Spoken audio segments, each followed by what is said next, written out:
చెప్పుచున్న మాట చెవి గలవాడు వినును గాక అని ఎందుకంటాడు ఆ మాట తెలుసా?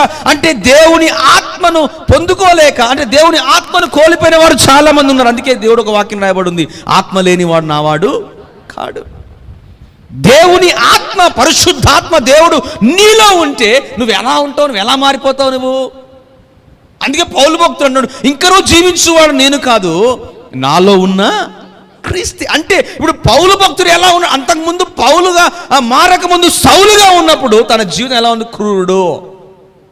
క్రూరుడుగా ఉన్నాడు, మోసగాడిగా ఉన్నాడు, వ్యభిచారుడిగా ఉన్నాడు, దొంగగా ఉన్నాడు, అవివేకిగా ఉన్నాడు, కసాయివాడుగా ఉన్నాడు, ఈర్ష్యపడేలాగా ఉన్నాడు, కోపముతో ఆగ్రహముతో బ్రతికేవాడుగా ఉన్నాడు. ఎప్పుడైతే క్రీస్తుని నమ్మాడో, ఎప్పుడైతే యేసు ప్రభువును పొందుకోగలిగాడో, ఎప్పుడైతే యేసు ప్రభువును సంపాదించుకోగలిగాడో, ఇప్పుడేమంటాడంటే ఇంక నువ్వు జీవించువాడు నేను కాదు, నాలో ఉన్న క్రీస్తే.